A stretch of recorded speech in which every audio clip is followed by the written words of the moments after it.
Hello everyone, I'm your host Mark Lanson and welcome to The College Thing. This week we will be covering a range of topics including National Day of Listening. Pardon? National Day of Listening is a day of observance, which encourages people to gather their families, friends or communities in order to share stories and ask one another questions. Established in 2008, it is an opportunity to spend quality time with those close to you in order to record history. Anybody can observe the Day of Listening. All that's required is a group of people and a method of recording, either digitally or with a pen and paper. A group of students came together to celebrate the occasion. I think if I was to answer the question of which musical has influenced me the most in my life, I would say Rocky Horror Picture Show. Oh my god, yes. Amazing. Like, I don't know if I'd say that that's the, well, I would say it's the best, but like, that I think is like, changed me more than anything else. The most nostalgic musical is like Sound of Music, because it's the first ever one that I watched. I've literally never watched it all the way through.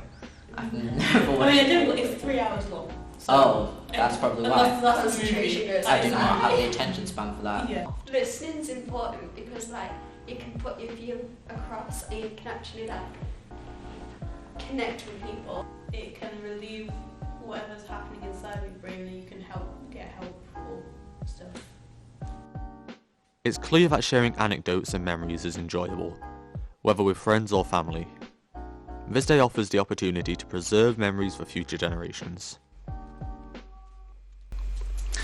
This week we have a guest from our Health and Wellbeing Department at college. Please welcome Lisa Jordan. Lisa, how are you? I'm very well, thank you. How are you? I'm very good, thank you. So, you're here to talk to us about student well-being, about communicating Yep. and listening to people's problems. So can you just explain why it's important for students to get problems off their chest? Okay, so as we know, we've got the stresses of everyday life. You come into college, you might go to work, you might have family problems, and those can build up and those can become too much. So when they do that, we suffer symptoms such as anxiety, depression, and it's important that we share how we feel with someone that we trust in order to get that off our chest. And sometimes just talking to people and sharing how you feel can make you feel a bit better.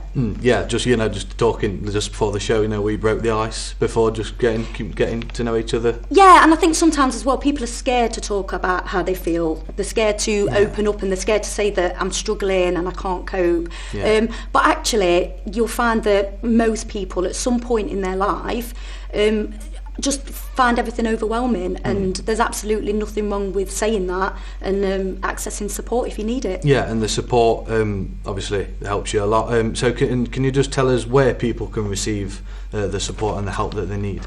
Okay, so for college students, if you're actually in college and you find that things are getting a bit too much for you, or you want to talk about anything, and it doesn't have to be college work, it can be anything that's going on in your life, we have an excellent welfare team. Our office is 104, which is just up near the reception. Near the LRC? Yeah, near the library, LRC, just yeah. before the So library. every area gets their own support coach, and everyone in that area will probably know their support coach, but if for whatever reason they're not available, they can talk to anyone in the welfare centre. Yeah, have you got any tips, even if they're just, on their own, just techniques, maybe breathing techniques or anything? Okay, so anxiety is usually a reaction to a stress or to feeling like you're in a, you're becoming overwhelmed. So if you do sort of feel like you've got that, you can use breathing techniques. You can use what's called mindfulness, where you sort of refocus your brain. So our brain will start going off and worrying about lots of different things. Yeah, I know one. Sorry, No, go on. Where you pick out certain objects in the room. Yeah. And just focus on So them. that's the one where you can look at things that you can see, look at things you can smell touch. the different senses. But it can be something as simple as, some people use music as a way to refocus. So if you put your headphones in and you listen to a particular song, that's another way of just directing your mind onto something else to stop you worrying. Yeah. Panic attacks are very frightening if you've never had one before, because you do feel like your heart is racing, and it's quite a scary thing. So if you do feel like that, it is important to go and find, if you feel like you need somebody, go and find somebody, especially if you're in college. Don't sort of suffer in silence if you're feeling. And I think a lot of people don't realise as well that if you're suffering a crisis, say you feel suicidal, for instance, and you feel you can't go on, you can actually go to A&E with that if you feel like, you know, and they will have a team there that can talk to you and support. Yeah. So no matter what the problem is, you know, there's always there. Always there. Yeah, I mean, there's the Samaritans, the Mix, there's Couth as well. There is a lot of support networks out there. And if anybody does want any of that information, we've got that all in the welfare centre, so they can come up and talk to us at any time. Okay, thank you very much, Lisa. For now, I'll be coming back to you soon. Don't leave as much as you'd like to. Anyway, now, I love a deal as much as the next man, which is a shame because here at the canteen it's an absolute rip-off. And Black Friday is the perfect time to do so.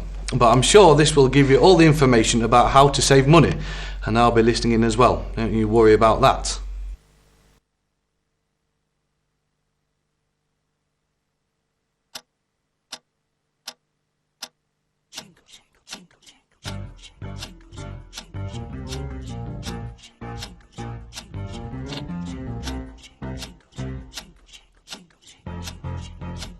Hello, Richard Marshall here. I'm currently a media and visual effects 3D teacher here at West Nottinghamshire College, and that's what I'm currently doing now full time, alongside doing my PGC part time with NTU.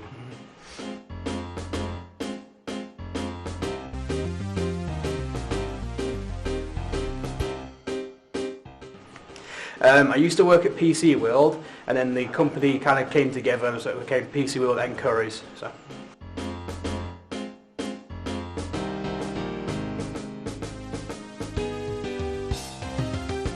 Well, I've seen both parts of it. When I used to be a salesman, it's very stressful because you don't get much time for breaks. You've got one customer after another. You've got people lined up around the block waiting to get the next stock. I've also worked in the warehouse as well. When I worked in the warehouse, again, that's also very stressful. You're not even allowed a dinner break. You have to eat between working, so you get given like a few seconds. But you're constantly on the go, running back and forth to cars, taking out washes, and of course, some things take longer. Customers get upset because they're waiting, because we need two people to carry like a big item for health and safety reasons, where they're just waiting for like an ink cartridge. Which,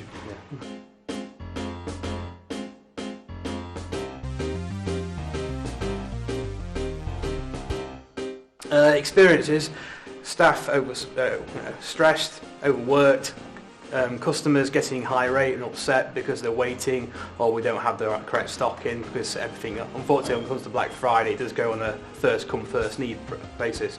But unlike other countries, we do actually run out for the entire week, so we do actually have a good revenue stock coming in, so what we used to.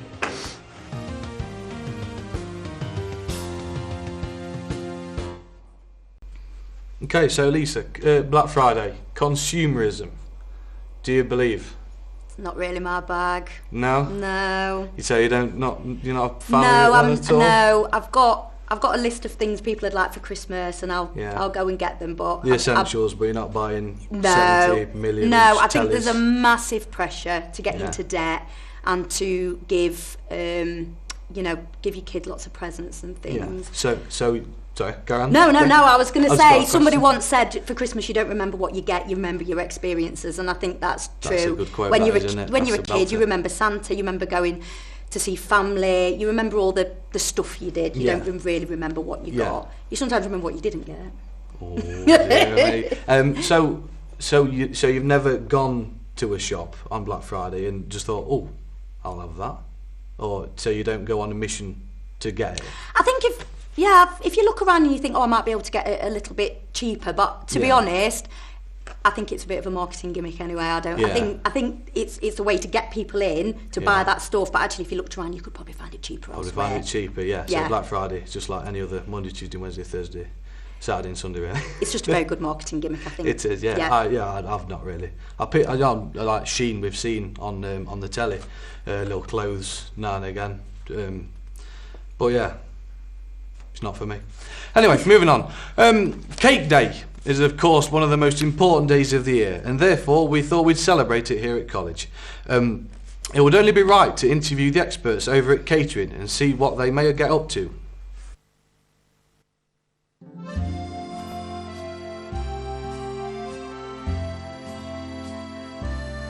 Emma. Brandon. So this morning we was cutting up Brussels and we're just boiling them off now, and then we're making some mince pies. We're doing lunch service, so we're making puddings and mince pies.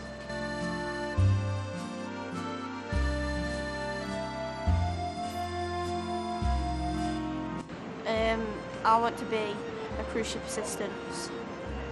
One in the kitchen potentially, like a line cook or something like that.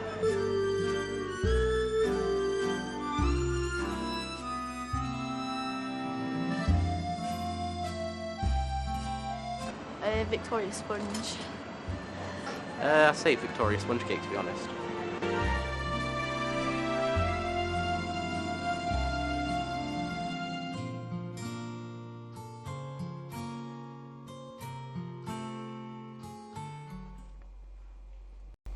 With those acts, they must be know what they're talking about. Right, personally, my favourite cake is no, it's not. It's Battenberg. Battenberg. What about you, Lisa? I like cake. Cake? I had cake for breakfast. For breakfast? Yes. That is a bit extreme. It is a bit extreme. I wouldn't recommend anyone does it. Don't you have cornflakes in your house at all? Or no? Well, it was when I got to work. It was somebody's birthday. Oh, that's right. And if it's an occasion, I'll let it go. But Yeah, it's quite a big office, so it's usually somebody's birthday, to be fair. Yeah. Yeah, so we do have a lot of cake. How often do you go out and buy some? Maybe a little? Yeah, quite a bit. Yeah? Cupcakes? Oh, I love Do you like cupcakes. You love I love cupcakes with a cup of coffee. You might enjoy the video then we'll have in a minute. But do you like tea? Do you like tea with your cake? I'm a coffee person. Would you like a fake cup of tea now, Lisa? I'd love a fake cup of tea. Okay. Yeah, thank you. There we go. I'm afraid we haven't got any sugar at the minute. Okay, thank you very much. But yeah, cheers anyway. Cheers. Cheers. I didn't even fill mine up. Anyway, right, move on. Ladies and gentlemen, it is my disappointment to introduce the next segment of the show, and you will see why. Me and my good friend Luke at the time went head to head in a cake eating competition, and the rules are simple. Whoever eats the most cake in 1 minute wins and is crowned the cake eating champion. Roll the clip.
You know, when we filmed that, Lisa, it was freezing. The table, when I was like out at the start, when I was doing the eyes, the Luke nearly froze to death. I think you're making excuses for losing. I'm not making excuses. You Would you have backed me if you didn't know the result? Yeah, probably. Yeah, Luke. Yeah. I'd have been wrong, but I'd have backed you. You were very wrong, very wrong. But yeah, Luke I didn't eat all day as well. I had cornflakes. Did you? Yeah, no cake. Maybe you should have had cake for breakfast and got into practice. And then got into the rhythm of the cake eating. That is a good point. Right. Still to this day, I'm deeply, deeply, deeply embarrassed and ashamed of my performance, and I can only apologise as your host of the college thing for laying you down. But I guess there's always next year, and someone can do it for me. So, Lisa, thank you for being here. No problem. And Christmas is coming up. Yes. Are you looking forward to it? Yes. Yes. Will you be eating cake at Christmas? Yes. Good, good. Yes. Okay, right, I'm being told that's it. So we'll see you next time, guys. Bye-bye.